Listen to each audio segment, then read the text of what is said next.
जी इंदौर से। राधे राधे।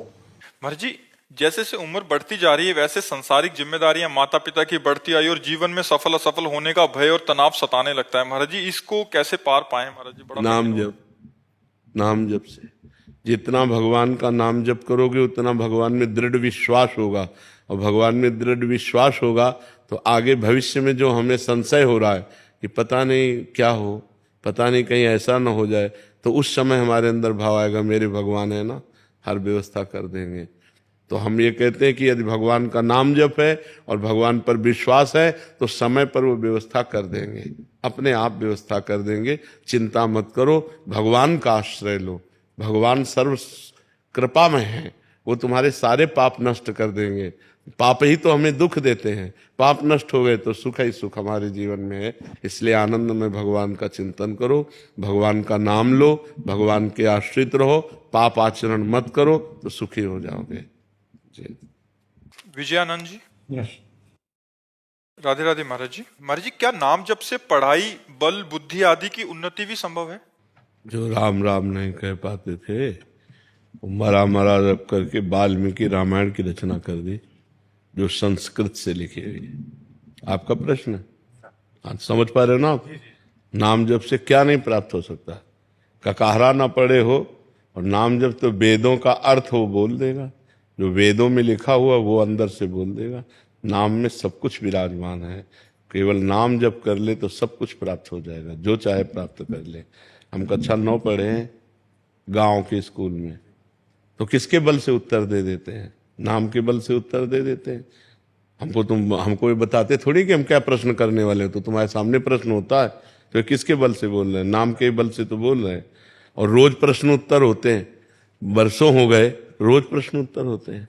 तो इसलिए नाम में सब कुछ विराजमान है। नाम के बल से हम रोगी होते हुए भी स्वस्थ जैसे बैठे हैं, नाम के बल से मरे हुए भी हम जिंदा बैठे हैं। और यही बल नहीं है, अपना कल्याण करना मुश्किल हो, हम हजारों को लेके जाएंगे, ये नाम का ही बल तो है। हाँ, मस्त एकदम जी। बलराम गुजर जी, कोटा से। राधे राधे। राधे राधे। महाराज जी, महाराज जी, लोगों के साथ जब भी कुछ बुरा होता है या अनहोनी होती है तो बोलते हैं भगवान ने बहुत बुरा किया। तो महाराज जी, ऐसा कोई उदाहरण है जिसमें भगवान ने किसी के साथ बुरा किया हो? आज तक नहीं है, आज तक कोई उदाहरण नहीं।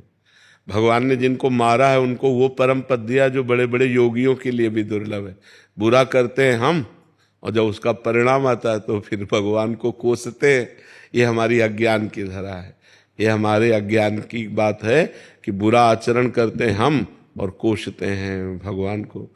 जैसे हम हंसी की भाषा में कहें कि सूर्य की ताकत नहीं क्यों अंधेरा दिखा सके, क्योंकि वो जहां सूर्य होगा अंधेरा होगा ही नहीं।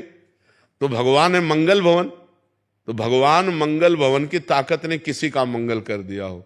6 दिन के थे, छठी का उत्सव मनाया जा रहा था और पूतना नाम की राक्षसी स्तन में हलाहट जहल लगा करके भगवान को पिलाने के लिए पिलाया, तो भगवान ने उसे वो गति जो यशोदा मैया को दी।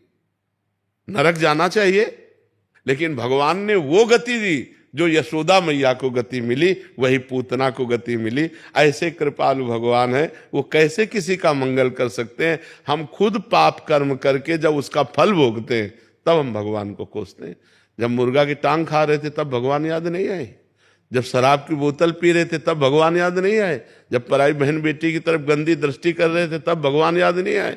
जब घूस ले रहे थे, जब बेईमानी कर रहे थे तब तुम्हें भगवान याद नहीं आए? दूसरे की हिंसा करने में भगवान याद नहीं आए? तो अब उसका जब फल आएगा तो फिर तुम्हें भोगना पड़ेगा। फिर अवश्य में वो भोक्तव्यम कृतम कर्म शुभाशुभम, तुम्हें भोगना पड़ेगा।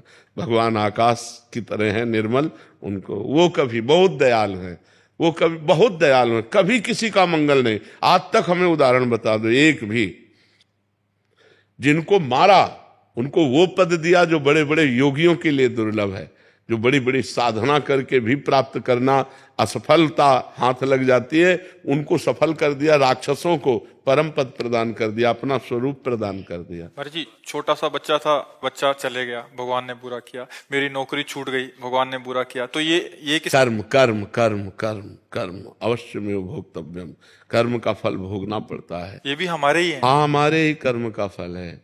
उस बच्चे का कर्मफल, उसके संयोग में हमारा कर्मफल, ये बिल्कुल संयोग। अब आजकल लोग ध्यान नहीं दे, बच्चियों के साथ ऐसा दुर्व्यवहार हो रहा है, गर्भ हत्या करवा रहे हो, भ्रूण हत्या करवा रहे हो। इनका जब फल आएगा तो भगवान को कोसने से तुम बच जाओगे क्या? तुम्हें भोगना पड़ेगा। अवश्य में भोक्तव्यम कृतम कर्म शुभाशुभम। इसलिए डरो। इसको खिलवाड़ समझा जाता है, बहुत बड़ा महापाप है भ्रूण हत्या, गर्भ हत्या, ये महापाप है। और माताएं बहनें इस बात को समझ नहीं रही। और बेटी की तरफ ऐसी घृणित बुद्धि से देखा, बिटिया हो गई, हम तुम कहां से आए हैं? विचार करो, अगर स्त्री शरीर ना हो तो हमारी तुम्हारा सृजन कहां से हो जाए? अच्छा, बिटिया सब बंद हो जाए तो ये सब क्या होगा? पूरी सृष्टि रुक जाएगी। सृष्टि तो उन्हीं से है। तो ये बात समझ में नहीं आती लोगों के। और बच्चियों की हत्या कर देना, गर्भ में बच्चियों की हत्या कर देना, बच्चियों का अनादर करके ऐसे, तो ये सब महापाप है। कन्या हत्या देवी है, भ्रूण हत्या, ये सब बहुत बड़े बड़े पाप होते हैं जिनको हम पाप ही नहीं समझ। अच्छा, पराई स्त्री से व्यभिचार, ये आज खिलवाड़ समझा जाता है।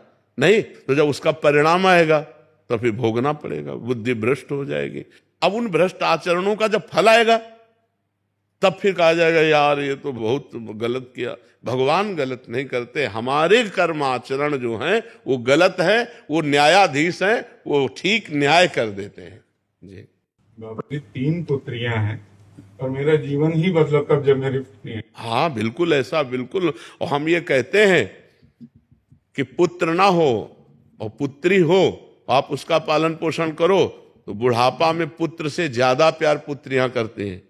और लड़के जो हैं और पुत्रियां ना हो, फिर आप देखो कि कैसा व्यवहार होता है। आजकल किसी के लड़के अगर माता पिता को मान रहे तो भगवान को मनाओ कि बहुत बड़ी कृपा है तुम्हारी। नहीं, आजकल भाग्य से शायद हम बड़ा पा रहे हैं। बिल्कुल बिल्कुल बिल्कुल। प्रिया जी हिमाचल से। राधे राधे महाराज जी, माला जपने में और काउंटर से जपने में कोई अंतर है? हम कौन सा जप करना चाहिए? काउंटर और माला से, समय से, अंगुली से, कैसे भी जपो, ये तो बाहरी बात है। मेन बात है अंदर चलना।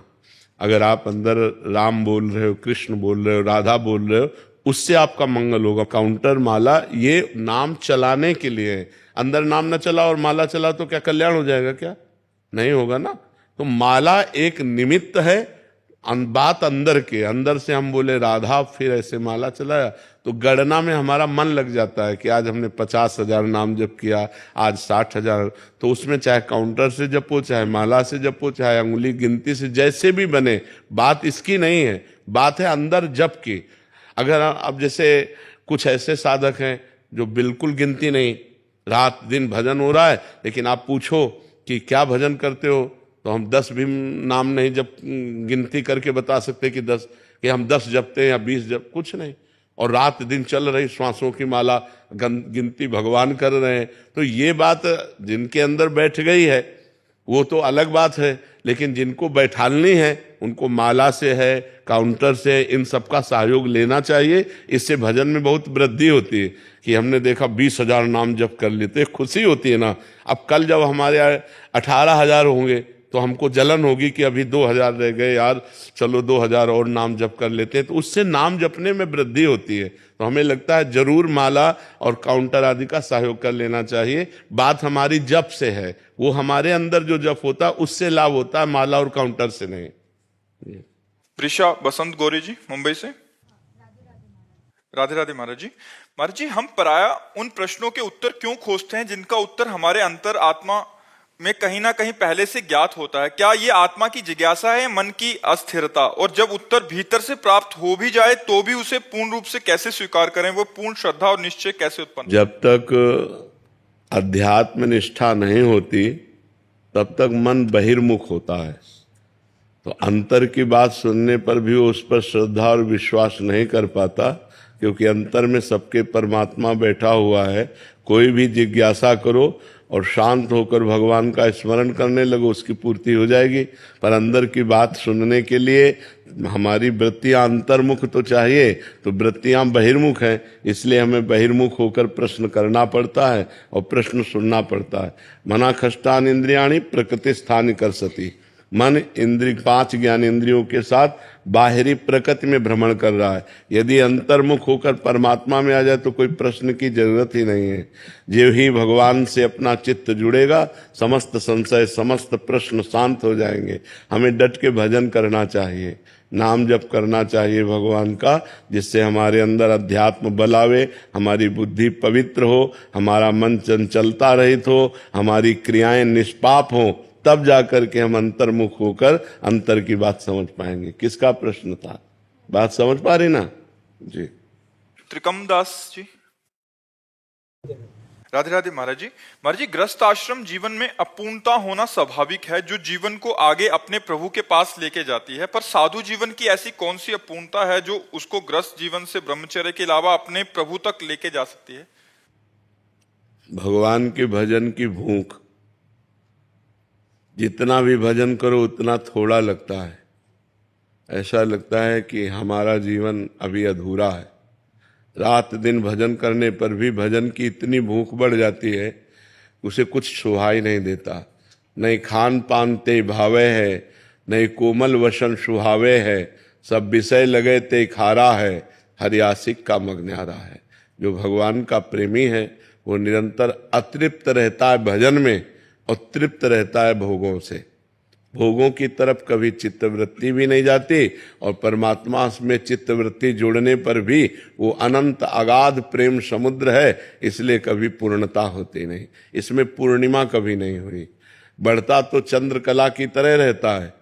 जो प्रेम है, जो भगवत भजन है, जो उसकी इष्ट निष्ठा है, इष्ट विश्वास है, ये प्रतिपल बढ़ता रहता है, पर इसमें पूर्णिमा कभी नहीं होती।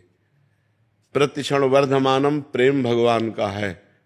प्रेम सदा बढ़िबो करे, जो शशिकला सुवेश, पै पूनो यामे नहीं, ताते कबो न शेष। पर इसमें कभी पूर्णिमा नहीं होती और कभी शेष बचता भी नहीं कि अभी इतना रह गया है। नहीं, प्रतिक्षण वर्धमानम, पर पूर्णिमा नहीं। ये विचित्र दशा प्रेमी की होती है। उसे वो देखते हुए भी तन मन के बिछुरे नहीं, तन मन के बिछुरे नहीं, और चाह बढ़े दिन रैन, और कबहू संजोग न माने, देखें भरी भरी नैन। ये जो भगवत प्रेमी महात्मा जन होते हैं, रात दिन परमात्मा में लगे हुए भी अतृप्त रहते हैं।